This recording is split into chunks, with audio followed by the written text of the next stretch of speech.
Welcome back, everyone, to the Wedge 52 Gridiron podcast. I'm your host, Wedge. Today's episode will be my Ravens off-season wish list. All the positions I think the Ravens need to focus on, all the moves I think the Baltimore Ravens should, make, as well as a couple of draft pick selections that I think would greatly benefit the Baltimore Ravens as we head into the 2024 NFL offseason. We currently have 199 days until the NFL regular season begins. Here is my plan for the Baltimore Ravens heading into this offseason. Before we jump in, please make sure you press that follow button right here on Spotify, as well as on Instagram and X/Twitter. Please share with your fellow Baltimore Ravens fans and NFL fans, as I will be doing more NFL content throughout this offseason as well. Let's jump into today's episode. During this episode, I will have my three main wishes/priorities that I would like the Baltimore Ravens, to go after, as well as two mini wishes/priorities for the Baltimore Ravens heading into this offseason. Before we jump in, let me just, run over a couple of numbers before I get into my, priorities, things I'd like to see them do. Starting off, currently, the Baltimore Ravens have about $17 million in cap space as of right now. That, 255 cap number that the NFL announced yesterday came to great news for the Baltimore Ravens, opened up some more cap space for them to be able to work on some things and potentially make some, major impactful moves upcoming here as, the offseason and the new league year begins. A couple of things the Baltimore Ravens can do to create more cap is cutting Tyus Bowser would create $5.5 million. Cutting Morgan Moses would also create $5.5 million. So that's a potential $11 million right there. As well as Ronnie Stanley and Marlon Humphrey are both expected to make $11 million each this season. And they have a combined cap hit of $26 million this season between Ronnie Stanley and Marlon Humphrey. Also, there's potentials for restructuring of Lamar Jackson, Roquan Smith, Mark Andrews, and Marcus Williams. Those are the four big contracts we have on our team, with, lots of years left on them still, as well as Ronnie Stanley and Marlo. Those two, not quite as much room in terms of restructuring, but still room to be had. But out of those four, Lamar, Roquan, Mark Andrews, Marcus Williams, the four of them, restructuring those has the potential, if all four of them are maxed out on the potential restructuring, can create up to $26 million in additional cap space. However, restructuring these contracts does, open up things this season. It does only push the issue of cap space into further seasons. You can't just get rid of it necessarily unless a player just wants to take a pay cut. But it will just push that further into either 25, 26, or seasons beyond that point. However, the NFL cap does normally go up every single season. This year, however, the $30 million increase is an unprecedented amount without, they say it's due to, COVID impact, caps starting to come back into play, as well as larger branding and broadcasting deals for the league as a whole. Do not expect it to go up another $30 million, but definitely some room to push some of these into further seasons, kind of capitalize on the Baltimore Ravens Super Bowl window. I think, as long as Lamar Jackson is Raven, I think the Super Bowl is always a possibility for them. But let's not get ahead of ourselves. We have to take everything one day at a time, one game at a time, one offseason move at a time. Here is my first main goal/priority of the Baltimore Ravens this offseason, and that is the cornerback position.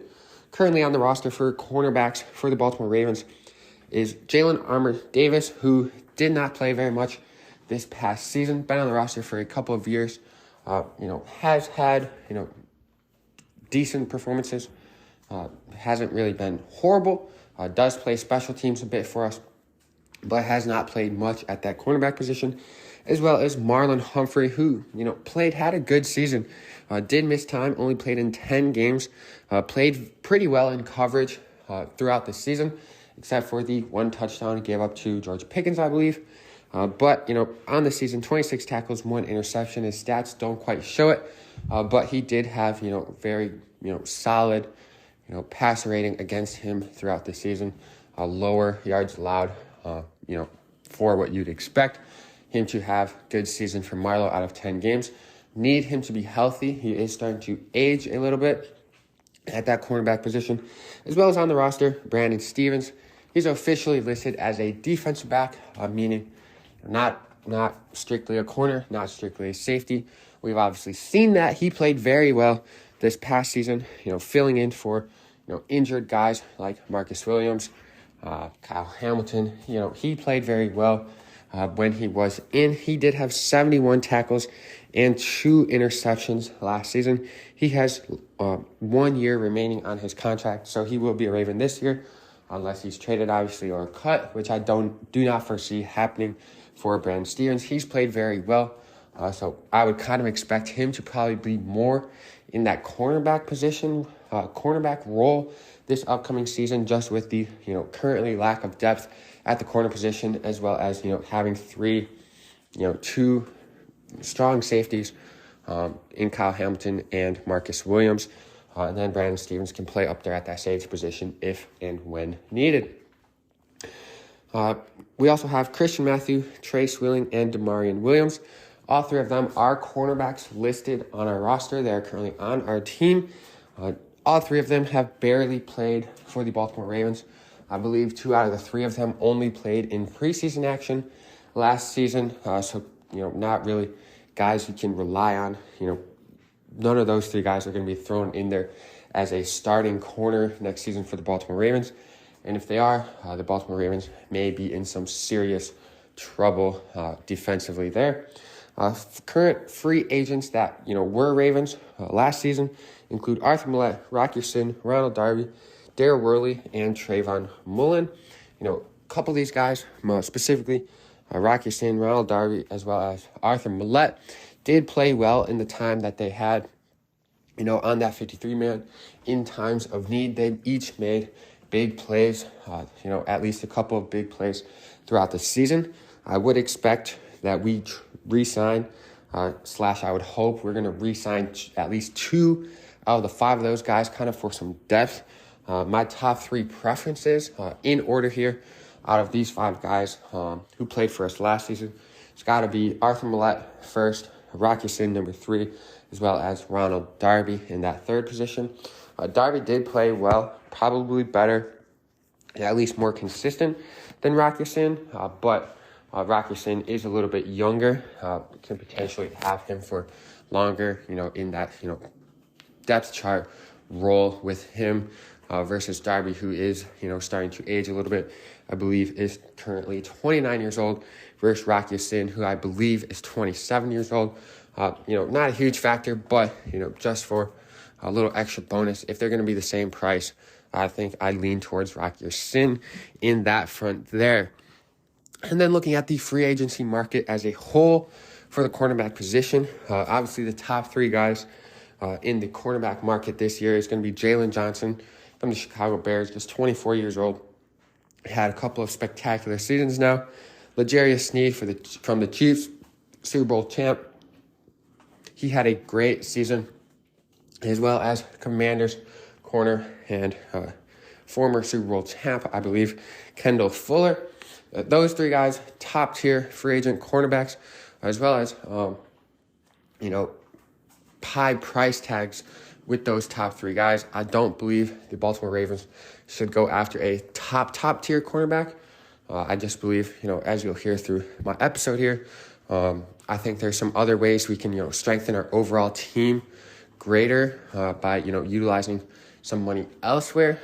But those top 3 guys most likely out of range. But, those are the 3 big names to be noted at the cornerback position.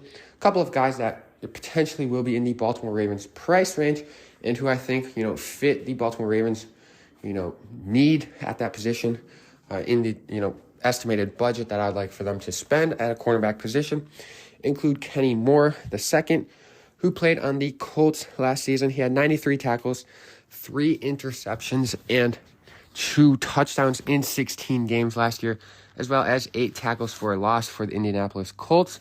He is 28 years old, and it's looking like his projected contract is going to be around $3.5 million per year.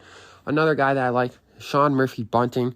He played for the Titans last year, former Super Bowl champ with the Tampa Bay Buccaneers, as well as former Central Michigan Chippewa. Shout out Central Michigan, fire up Chips. Last season, he had 57 tackles, 3 tackles for a loss, 2 interceptions, 2 forced fumbles, and a fumble recovery in just 14 games. He's currently 26 years old. He had an incredible run 3 years ago with the Tampa Bay Buccaneers on their Super Bowl run. He had an interception in all 3 of their postseason games. He played very well for the Tampa Bay Buccaneers. He's a guy that I think could help benefit the Baltimore Ravens very well. And then 2 cornerbacks, that potentially be available in that late first round position. The Baltimore Ravens currently hold the 30th overall pick in the NFL draft first round. My 2 favorites, at that position is going to be Iowa cornerback Cooper DeJean. Last year, he had 41 tackles, 2 interceptions, and 5 pass breakups in 10 games. He's very versatile, can play inside and outside. I think that fits the Baltimore Ravens scheme and what they like to do with their defensive personnel. He did that in 10 games last season. In 2022, his last full season, he had 75 tackles, 5 interceptions, and 8 pass breakups in those 13 games played. And then my second favorite cornerback that's potentially, available in that late first round, pick with that 30th overall would potentially be Alabama cornerback Kool-Aid McKinstry. In 2023, he had 27 tackles and 7 pass breakups.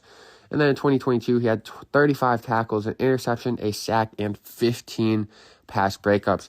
So Kool-Aid, not targeted nearly as much as Cooper DeJean. I do think that, goes to say that opposing offenses are not, they're forcibly not going his way. But when they do go his way, lots of pass breakups, 22 pass breakups in the past 2 seasons. I definitely think, fits the Ravens style of defense, getting past deflections, making things difficult for opposing offenses, as well as I think the Baltimore Ravens should go after a cornerback on day 2 or 3 of the NFL draft, as kind of a depth guy / potentially a guy that can hopefully stick on the roster for a few years in the future. So that was my first main priority for the Baltimore Ravens, as well as some options that they could potentially go after this offseason at the cornerback position. Throughout this episode, I'm going to, simply list things just like that. And then at the end, I will give my perfect scenario for the Baltimore Ravens this offseason. My second main priority / want for the Baltimore Ravens to address is that wide receiver position. We saw last year they finally, made a concerted effort in what I think, was probably the best effort they've made in a while at the wide receiver position. A couple of those guys are free agents. I do think it'd be important for the Baltimore Ravens to continue to address this and kind of create, a little bit more of a longer-term solution.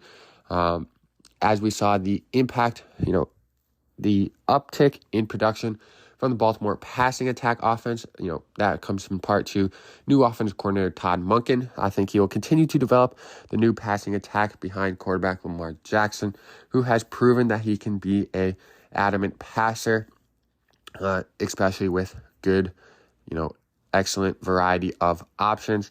Currently on the roster, we have wide receiver Zay Flowers, who put up the best rookie season in Baltimore Ravens wide receiver history, probably. Most yards, I believe, with that 858 or something like that, plus, 150 or so in the 2 playoff games. We have Zay Flowers on the roster, Nelson Aguilar, who we just re-signed to a 1-year, $3.5 million technically extension. I do support that move. Nelson Aguilar played above his means, played above his expectations, I think, with all the big names on the roster. Nelson Aguilar had a very solid season. Definitely good, I think, to keep him in the building with that veteran presence. He's been through the highs and lows of his career. and he'll be able to help, guys like Zay Flowers be able to do that with their careers, keep them level-headed and teach them some things. And then we have Rashad Bateman. Rashad Bateman is in a make-or-break year for his career, I think. Some of it, in fact, in part due to his health, which, is mostly out of his control. But Bateman, it's now or never for him. I do not foresee his fifth-year option being picked up next season. Or it'll be coming up this season. I don't foresee Bateman's fifth year getting exercised.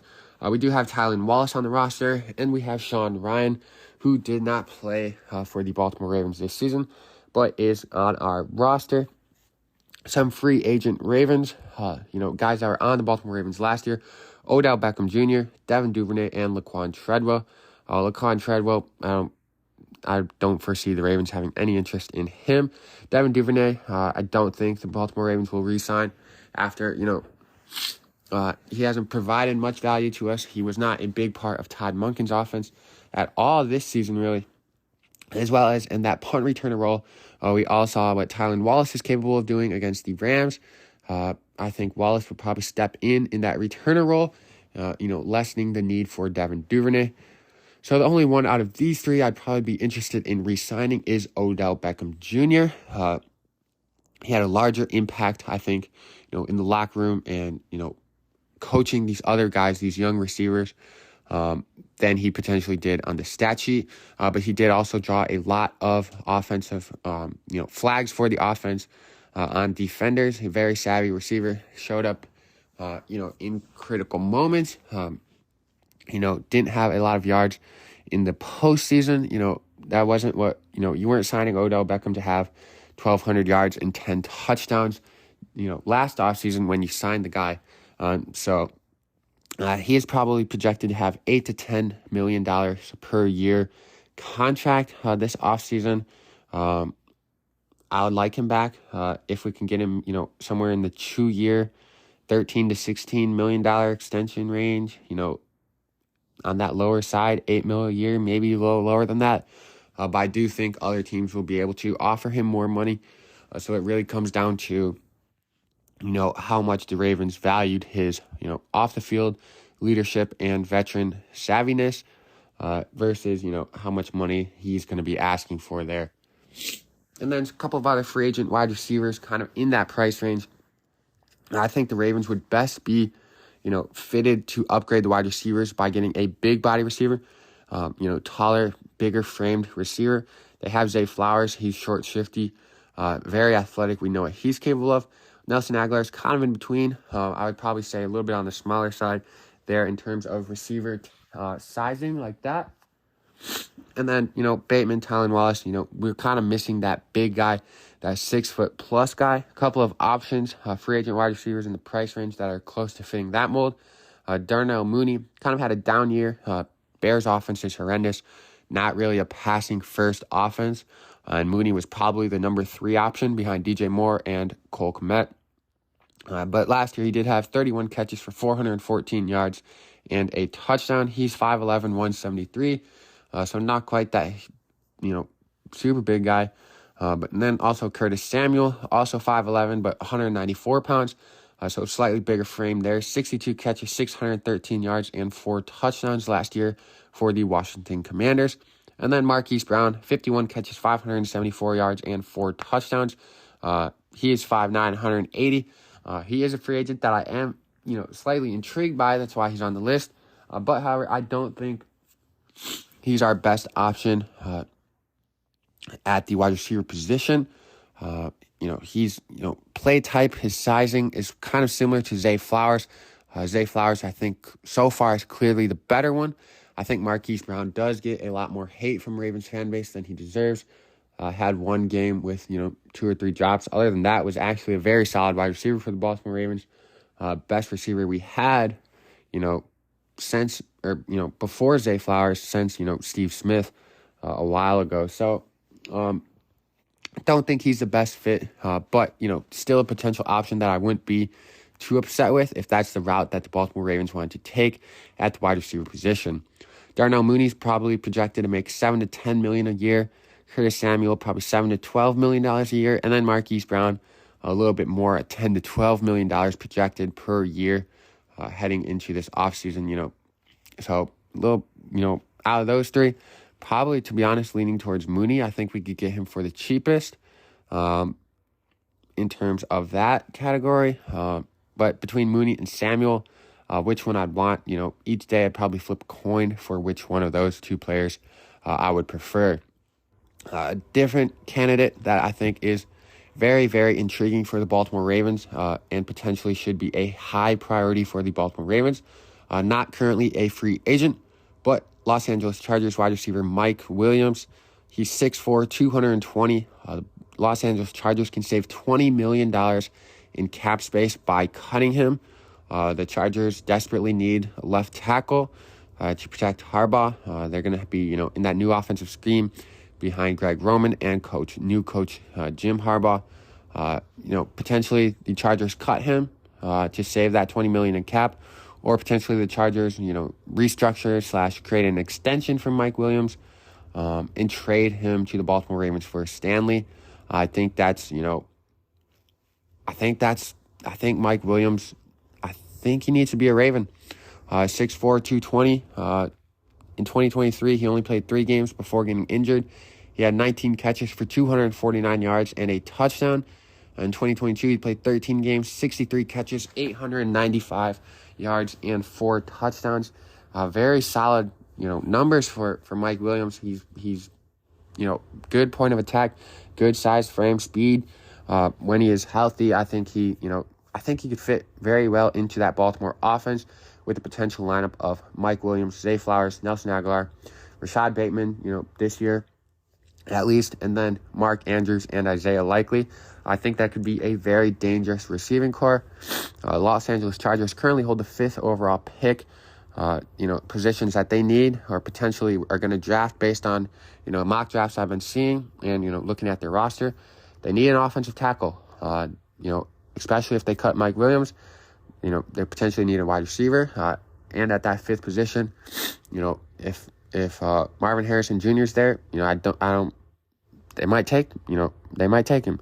As well, I've been seeing some tight end mocks to him, most specifically Brock Bowers out of Georgia. So that's kind of, what the Chargers are looking at in that situation around Mike Williams and their roster currently. And then a couple of wide receivers that will be available potentially in that late first round overall pick.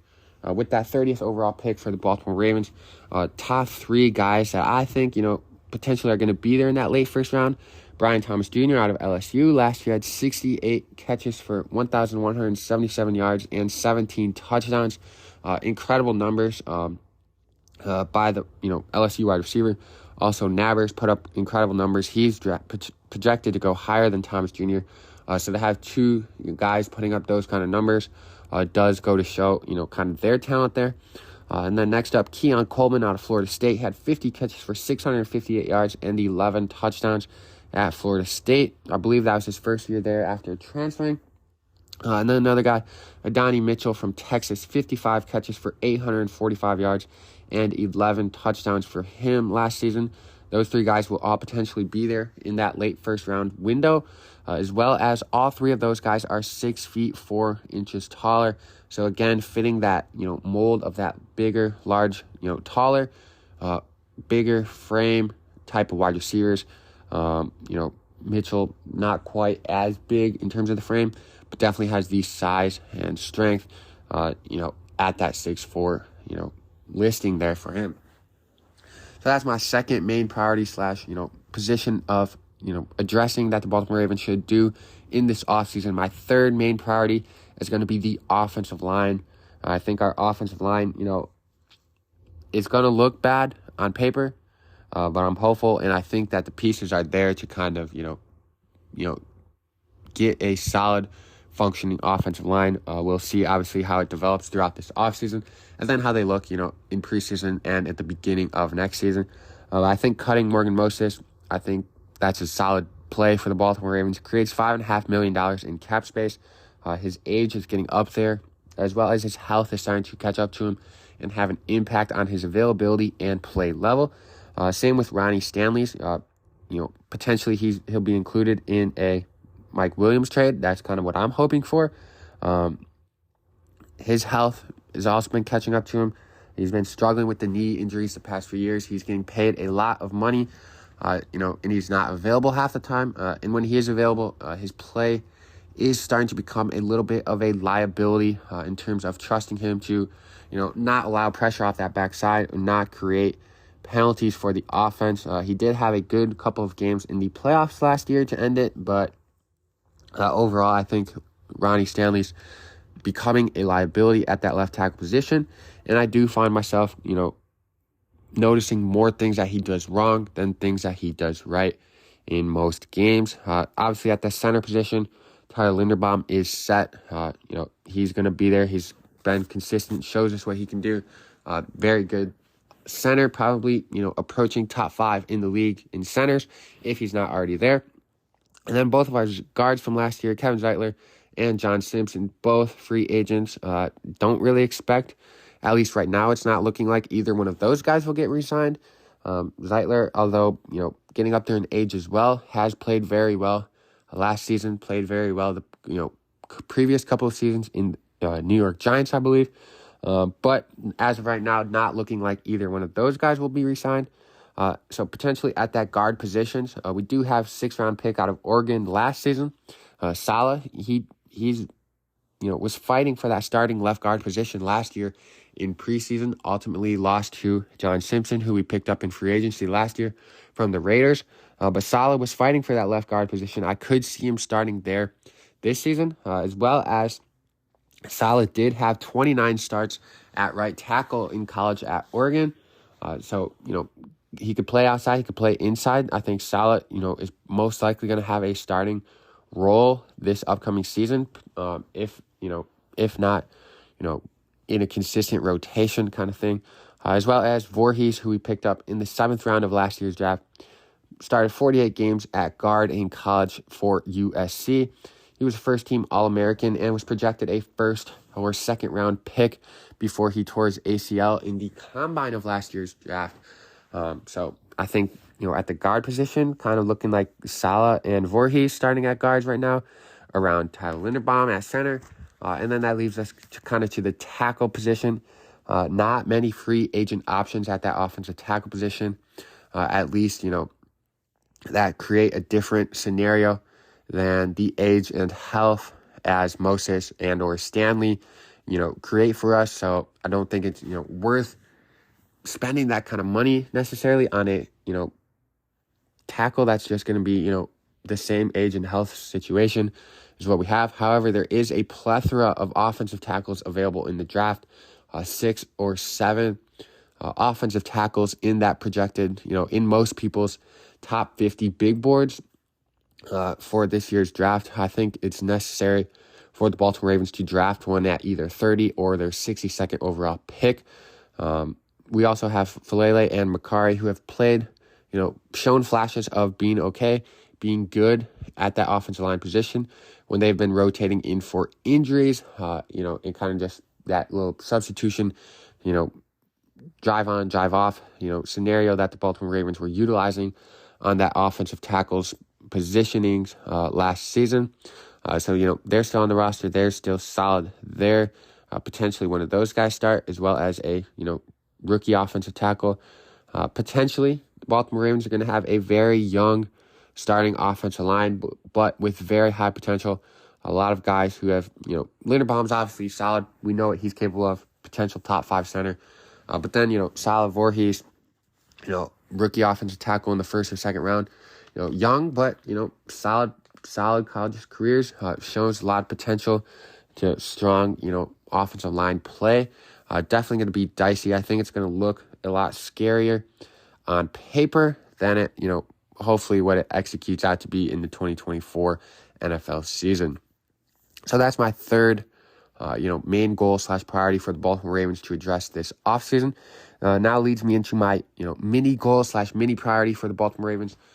That mini number 1 is going to be the edge rushers. Currently we have Odafe Owe, Tavius Robinson, Trenton Simpson, and David Ojabo. Clowney and Kyle Van Noy, after having, very good seasons, for the contracts and, the caliber of players that they were when we signed them. Both of them had 9+ sacks, I believe, 9 and 9.5. Clowney versus Kyle Van Noy. I would hope we bring one of them back. If we do, I definitely think I prefer Jadeveon Clowney. It seems like he has a little bit more firepower and juice left in him for Jadeveon Clowney. Plus, it's always nice. Clowney will get to play, the Browns twice a year as a little bit of a revenge game for them there. Definitely, I think I prefer Clowney if it's one of those two guys. In terms of the free agency market, there's a couple of top-tier edge rushers, that being Josh Allen and Brian Burns. I don't necessarily think we need one of these guys. They're going to draw big contracts. I think our money would better be used elsewhere. It hasn't really been the Ravens' MO, in their history of going out and signing a big-name free agent edge rusher, pass rusher. We kind of go for that mid-level guys, kind of sneaky guys like Clowney, like Kyle Van Noy, like Elvis Dumerville, who's at the end of his career, kind of when we went after him.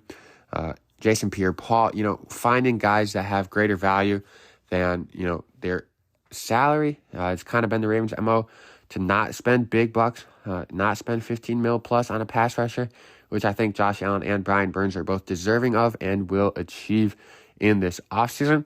However, there is a couple of potential budget guys that we could go get. Like I said, Clowney or Van Noy. I think one of those guys gets re-signed. A couple of other guys, potential reunion with Zadarius Smith. Or another guy that I like, Chase Young. Not going to fetch a high value, I don't think, because of his injury history in Washington. However, he got traded to the 49ers last year and played very well for them, that second half of the season and into that playoff run. Chase Young, Zadarius Smith, potential budget guys to go get, one of them. And then a couple of mid-level to kind of higher potential, reaches, let's call it, at that edge position. Daniel Hunter, he's free agent. I think his price tag is going to be higher than what, I personally, think he has in him. He's had a very good couple of last seasons. However, I do think, his age is starting to catch up just a little bit. I hope for him it doesn't, but I don't want to be the one holding a $15 million contract on him if it does catch up. And then Hassan Reddick from the Eagles, that would have to be a potential trade situation there with the Eagles. And then also potential, mid-level guy, potentially, budget-friendly for the Baltimore Ravens, Khalil Mack from the Chargers. He'll potentially either be cut to save salary cap for the Chargers or potentially in a trade situation with the LA Chargers for Khalil Mack. And that leads me to my second mini goal / priority, Patrick Queen. Somehow, some way, I think the Baltimore Ravens need to re-sign Patrick Queen. Since the Roquan Smith trade to Baltimore, the defense has been first in points per game, yards per game, and yards per play. Obviously, Roquan Smith a big factor in that, but having the best linebacker duo in the league, also a huge factor. Patrick Queen, last season, 133 tackles, 3.5 sacks, 9 tackles for a loss, forced fumble, fumble recovery, and an interception to go with his second-team All-Pro honors. Second-team All-Pro means he's in the top 4 linebackers of the league last year. One of those guys on the first-team All-Pro being Roquan Smith. So really, after, potentially the best linebacker in the league, currently, he's top 3. I think that Patrick Queen, has a large impact on that Baltimore Ravens defense. Not to say they won't be good without him, but I think with him, their chances of being great are exponentially, multiplied. Since that Roquan Smith trade midway through last season, Patrick Queen has averaged 7.5 tackles per game, not to mention his run-stuffing abilities and, filling gaps, taking on blocks to create plays for other players. His coverage has, gotten better throughout his career. I think Patrick Queen would be worth the money if they can somehow work it around and get him. Currently the top 5 average annual salary for that middle linebacker position. Roquan Smith sets the bar in terms of average per year at $20 million. Then after that, it's $19 million, $18 million, $17 million, and $15 million. So Patrick Queen being that top 4 linebacker in the league that I think he is, potentially top 5. I think he's going to fetch 17 to 20. I think that's what he can get elsewhere. I think that's what, he's probably going to be looking for. I think the Baltimore Ravens should try and get it done. The historic defense of the Baltimore Ravens. Obviously, that 2000 defense was something special. But if you look back and you think of Baltimore Ravens defense, you're thinking of that big three. That included 2 linebackers and 1 safety. All 3 of them elite throughout the majority of their career, that being Ray Lewis, Terrell Suggs, and Ed Reed. The Baltimore Ravens have a chance to potentially do that again with Roquan Smith, Patrick Queen, and Kyle Hamilton. I think if that opportunity is there, I don't think you pass it up if you're the Baltimore Ravens.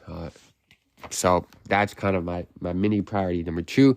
I've been on the Patrick Queen train throughout the entirety of this. Go back, check the receipts in the 5th year options, episode like 3 or 4 with the Wedge 52 Gridiron podcast. But I think Patrick Queen needs to stay in Baltimore.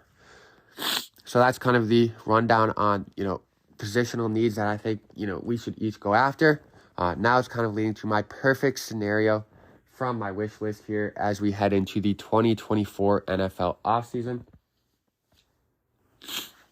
So currently, like I said, Baltimore Ravens have about $17 million in cap space to start off the offseason as of right now.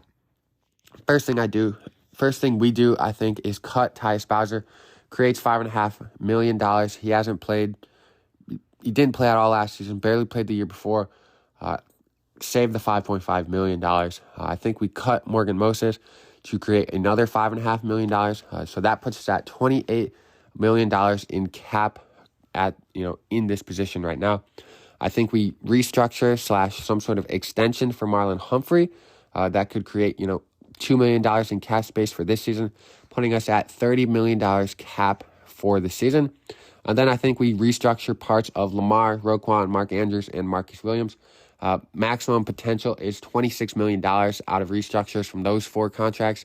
Like I said, it kind of just pushes the issue further into the organization, pushes that onto 2025, 26, beyond. So I don't think, it'd be the best option for the Baltimore Ravens to push all of that. I don't think they want to go necessarily all in on this year, but potentially go, as much in as they can for the next 2 years, maybe 3 years for the Baltimore Ravens. So let's say, for the sake of this, say we maximize 14 out of 26 million of that potential cap creation. So that creates us and leaves us at $44 million in cap to start off, this scenario here. So that's our number, $44 million currently. I think we re-signed Arthur Millette at $1.5 million. We re-signed Rocky Sin at $2.5 million. And then out of the 2, cornerbacks I mentioned, Kenny Moore and Sean Murphy-Bunting, I think we go after Sean Murphy-Bunting, get him on a 3-year, $11 million deal that averages, if it's a straight average, we'll go $3.6 million per year cap hit. So after getting that DBs, the defensive cornerback, specifically cornerback reinforcements, starting at $44 million, those 3 players drop us to $36.4 million in salary cap. After that, I think the Baltimore Ravens should trade Ronnie Stanley and our 5th round pick, number 163 overall, for Mike Williams, and get Mike Williams on a 3-year, $37 million deal. That would average out, if it was straight average, $12.3 million cap hit, salary per year, leaving us at $24.1 million of cap space after, getting that cornerback reinforcements, as well as, that big body receiver, the first big body receiver in Mike Williams. Then I think after that, we go ahead and draft Adonai Mitchell, 30th overall out of Texas. That gives us 2 wide receivers, Mike Williams, 6'4", 220 in frame size, as well as Adonai Mitchell, 6'4" as well, kind of a little bit, more on that CD Lamb, body type build and play style, whereas Mike Williams is more that traditional bigger receiver type of guy. That would, have our receiving core at Mike Williams, Zay Flowers, Adonai Mitchell, Nelson Aguilar, Rashad Bateman, as well as Mark Andrews and Isaiah Likely at the tight end position. I think that's a very solid unit there, as well as kind of protects us a little bit for the future, not having to deal with wide receiver issue year in and year out like the past few years here. And then at that 2nd round pick, number 62 overall, I think the Baltimore Ravens select a offensive tackle. So first 2-round draft picks, Donnie Mitchell and an offensive tackle. And then after that, re-sign Patrick Queen to a 4-year, $73 million deal, straight average, if that's the case, at $18.25 million per year. That leaves us with $5.85 million in cap space. A couple of guys that I'm interested in the $2 to $3.5 million range for the Baltimore Ravens at various positions. Gus Edwards, Jadeveon Clowney, Chase Young, potentially even a cut and re-sign for cheaper for Morgan Moses. In terms of what that number is, that'll be up to the Ravens. Moses, if we cut him, kind of what they're thinking if they want him to be a starter or kind of more of a mentor, coach kind of guy. But if we get one or two out of those guys, I think we're in a decent position. I do think that Gus, probably are at least my most favorable outcome for the running back position. I'll talk about that more in a second here. But if we get one or two out of those guys, I think we're in decent position. Potentially a couple of other smaller restructures, contract magic, converting things to signing bonuses, this, that, small extension type deals, contract magic. That'll help us fill in our depth as well as signing our rookie class, potentially creating $5 million. Maybe we get a couple more of those big four contract, restructures, contract magic. That is our dream, offseason situation. I think at pick 93 overall, we draft offensive line. At pick 140 overall, we draft a corner. At pick 225 overall, we draft a defensive line. And at pick 247 overall, we draft another corner. So that is my perfect scenario for this offseason. Cut Bowser, cut Moses, restructure Marlon, restructure some of our other big guys, re-sign Arthur Millette, re-sign Rock Ya-Sin, sign Sean Murphy-Bunting, trade and sign Mike Williams, draft a Donnie Mitchell, draft an offensive tackle, re-sign Patrick Queen, get in some of those value guys like Gus Edwards, Clowney, Chase Young, and then fill in the depth chart with the remaining budget with them, $1 million, vet minimum to $2 million, couple of deals there for depth. That is my perfect scenario for the Baltimore Ravens offseason. I believe that, addresses all of the Ravens' major needs heading into this offseason and puts the Ravens right back into Super Bowl contention for the 2024 NFL season. Like I mentioned at the running back position, I do believe Gus Edwards would be the best fit, probably the best value fit for what I think the Baltimore Ravens need. We do have Keaton Mitchell, who is very electric. I think had the most explosive plays, at least most explosive plays percentage of touches last season before getting injured. I think Keaton Mitchell, he's going to come back healthy. He's going to be strong, hopefully. A lot of Ravens fans, a lot of NFL fans are speculating that a big name running back is going to be coming to Baltimore, mostly in the looks of Derrick Henry, Saquon Barkley, or Josh Jacobs. Derrick Henry has been an incredible running back run the past 5 years. He's very large, very physical, very Ravens-esque, I believe, in his run style. He's going to be 30 years old soon. I don't want to see it for Derrick Henry. I think it's been great. His level of consistency has been great for his career as well as for the running back position. But I do think when it does decline, when he does hit that wall, it's going to go quick. I don't want the Baltimore Ravens to be the one holding the bag on a $10 million running back that does not produce. That $10 million is, Henry's expected contract heading into this offseason. In terms of Saquon Barkley, I think he's very good as well. I still am concerned with his health and consistency. Last season, he played well in both those factors. I don't know. Part of me, my inner gut, still worried about Saquon's health and consistency. He's also expected to be $10 million plus for a running back. Another big name kind of being tossed around potentially to Baltimore is Josh Jacobs. Had a very down year for Josh Jacobs. I think, last year, 2 years ago, or now 2 years ago, 3 years ago, Josh Jacobs was one of the top 3 running backs in the league. I don't think that's what the Ravens need. I don't think it's definitely not the Ravens' MO. They don't go and sign the big name free agent running backs. So I don't really think that's going to be something they choose to do this season. We'll see though. And then, the other big name, Justin Madubuike, incredible season last year. I had like 13 and a half sacks, was absolute run stuffer as well. on that inside. Definitely a huge force for that Baltimore defense last season. However, potentially a lot of people saying franchise tag him. Franchise tag would cost us $22 million this year on on Justin Madubuike, excuse me. I don't think paying $22 million for interior defensive line, I don't think it's necessary in our current situation. As much as I like Madubuike, I think he should go get paid somewhere else. That was, his breakout season. Is he going to be able to sustain that? In terms of defensive tackles, you don't see it too often, a guy being, that good, that consistent for a long term. Last couple of guys to kind of do that come to mind quick: Chris Jones, Aaron Donald. Obviously, there's a couple other guys like that. Is Madubuike on that level? I think he could be approaching that, but I don't think that's where he is right now. We also have Broderick Washington, Michael Pierce, and Travis Jones, all of them on contract for 2 more years at a much lower value than what Madubuike is going to be pressing for. I just don't quite think it's necessary. As much as I liked Madubuike this season, as well as he did play for us, it was great to have him, obviously. If we do re-sign him, I won't be upset. He is a good player. I just think the value is a little too high for one breakout year. I like to see consistency. I like to see, similar season of play for 2 or 3 years, kind of is more of what I look at. Plus, if we draft a defensive lineman, day 3 kind of guy, like I, kind of hoping, we might do as well. That could also develop a little bit for them there.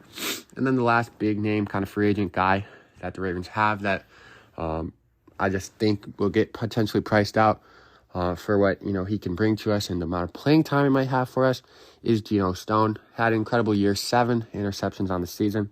However, I just don't, I think Geno Stone has earned himself money. He's played consistent throughout his career. Obviously, another breakout year, just like Madubuike for Geno Stone here. Plus, we already have Kyle Hamilton. He's on a rookie deal. He's a stud, all-pro. That's going to be a kind of guy. His 5th year is going to get picked up. If he has another year, even close to the one he just had, I would hope that he's going to be wanted to be extended and, be created by the Ravens organization, create him and keep him as a cornerstone piece of the defense for many, many years to come. So obviously that will be happening, in the next couple of years, as well as already we have Marcus Williams on a larger contract. I just don't see the need for 3 large safety contracts. Obviously, Hamilton on the rookie one as of now, but in a couple of years, we'll be on a larger one. That 5th year will be, have a little bit of a heftier price tag after going all pro for Hamilton already once. Potential to do it again here in the 2024 season, as well as, even on the depth chart right now, Hamilton, Marcus Williams, obviously that 1-2 spot. And like I mentioned, Brandon Stevens has the ability to play in that safety position. Did so quite a bit last season and played well there.